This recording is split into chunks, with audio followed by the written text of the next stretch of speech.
Hi everyone! So today I just decided to do this video here. It's because I thought to myself that like for the past few years I haven't been very active on social media, and this year in 2022 I just wanted to really get out of my comfort zone and to show up online on social media. And today I just wanted to share one of my very little story which you may have heard before but probably not in details. So just going to go into it. You might find it interesting. If not, you can just skip this video, right? So just wanted to talk about how I actually started when I was quite young. I think around when I was 14 years old, something very significant actually happened to me that really changed my entire life, right? So I did remember that when I was around 14 or 15 years old, I had very strange symptoms of like overflowing of period, and also I had very high fever, and that resulted me to be very sick. And that point of time I was actually in KL in Malaysia on a trip with my family. So can you imagine how worried I was, how sick I was? I was left all alone in that hotel room. I still remember it's Times Square, KL, and I was all alone basically, and I was feverish. I was having a fever of 38, 39, that kind, and I couldn't go back to Singapore just yet. So what happened was I had to visit several doctors, okay, for a series of tests and examinations, and little did GP doctors knew that I was having this underlying disease, which is known as SLE, right? The full name for it is actually systemic lupus erythematosus. Okay, more commonly is actually known as lupus. So since lupus is actually a chronic illness without a permanent cure, I would only be able to manage it with certain medications that has to be how do we put it? It has to be, you have to be it for life, lor. So as it progressed, okay, as I first started, my symptoms were quite mild, I would say. But as time goes on, right, I think with studies, with stress and everything like that, I finished my sometime I was finishing around like Sec 4, I think. Yeah, Sec 4. Right, my symptoms became more serious, and one of these was like the rashes on my face. So what happened was the rashes on my face, it would appear as a butterfly shape over here, and it would be across the nose and the cheek area, and it was quite bad actually. And not just that, I was actually placed on very long-term steroids. As you all know, steroids are normally used to really treat some kind of very deep pain, or either that is actually commonly used by bodybuilders. So I was on steroids, a very high dosage. I started off with 40 milligrams. I remember it was close to 8 small tablets. One of these small tablets could kill you simply because it's so bitter to take, and I just didn't like the taste of it. Right, so the nurses had to really bribe me literally every single day with like Ribena, with Milo, with sweet drinks and things like that before I can even consume all of my medication. And on some days, I even throw them into the rubbish bin when I was in the hospital. So, but until now, it was being kept a secret, like even until, so now everybody knows it's an open secret. Yeah, so, and because of the steroids, it actually resulted in very bad how do we put it, your face, your facial shape, your body size. I put on weight incredibly. So I was I really look like a hamster, literally more than a hamster. I would feel that it's nothing a girl would want, right? My face was literally more swollen than this, and my arms were swollen, my tummy was swollen, my feet were swollen, my thighs were swollen, and I didn't have any confidence at all. And after which, what happened was, slowly as it progressed, right, because my rashes were coming out, my cheeks were swollen, okay, something just had to, there was just something that it just have to top up and add on towards it, like 越弄越 jialat that kind. All right, so my doctor said that I might have some kind of a kidney issue, and I was prescribed with cyclosporine. Cyclosporine is actually a drug used to treat the kidneys and stuff like that for renal, and I had to take it. I had to take that medication, and one of the side effects were that you will grow a lot of hair. Okay, and I'm not kidding. I literally look like a monkey, right? I think more than a monkey, is literally like a gorilla to me. Okay, so I grew hair. Some of the good things were like, you had really long hair, you had really long eyelashes, you had really, really long leg hair, your hand, everything, your arms had hair, okay, even your chest had small hair, that kind of thing. And I started growing like small mustache here, so I had to shave, and it was just very bad at that point of time. So my confidence level was like zero, and I think that is one of the reasons why I don't really like take photos. As much as I love to show how I look like in the past, I don't really have a photo because I just couldn't take myself. I couldn't look at how I was like when it happened to me. So no photos. Yep. So sorry, but some of my secondary friends would know, right? And very thankful that some of them are still around right now.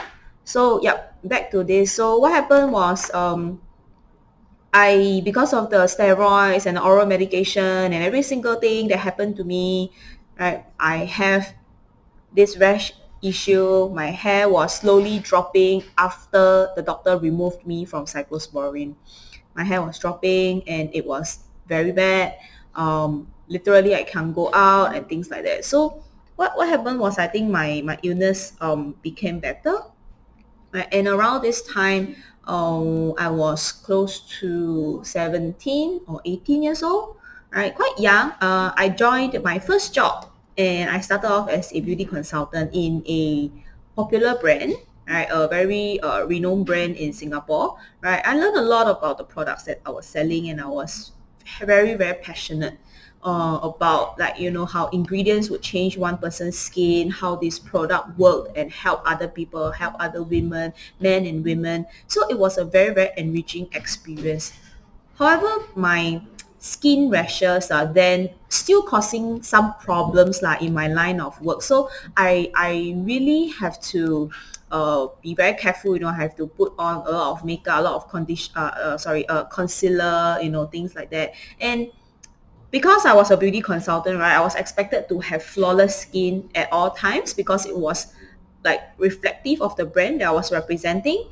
And I feel like over the years, when I've learned, right, okay, I feel that my skin had become more and more fragile and sensitive due to the repeated flare-ups and due to the fact that I was on long-term medications like steroids. It would thin my skin.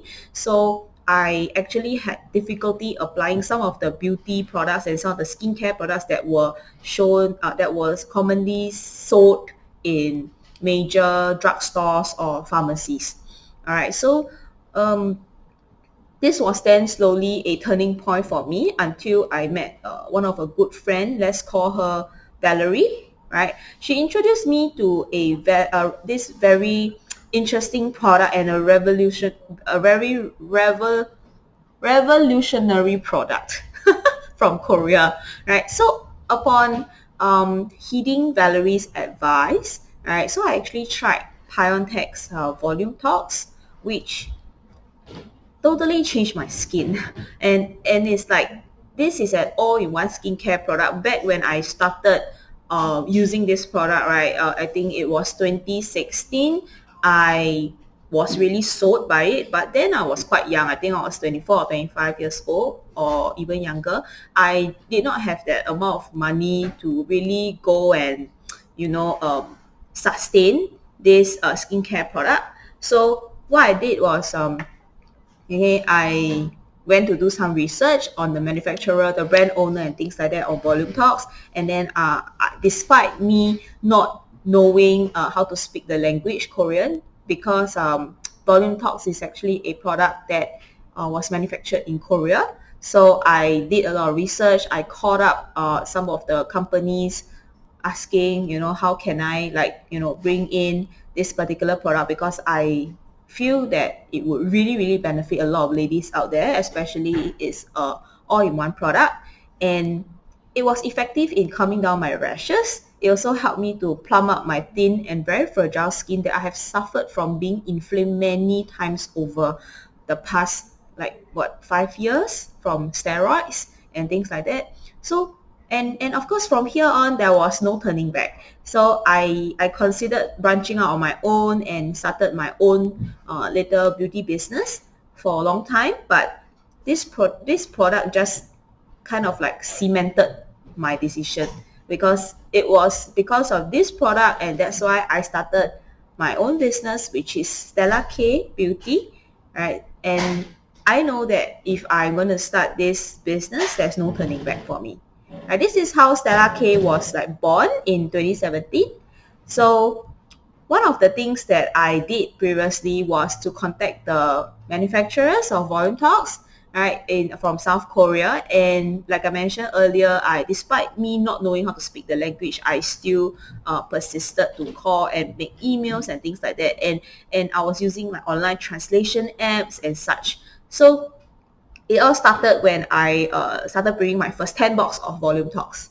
Right. I began also researching other products that would be of an interest here in Singapore. And to my how to say, I was really shocked that on my first month of launch for Volume Talks, right, we managed to sell out 200 over bottles. And that was how I started having small successes for Stella K, and that's how Stella K was slowly being known to some women in the social media universe, right? So as part of my research, right, I also started following a lot of Korean beauty influencers, and because of this business that I set up, I started to learn the language Korean.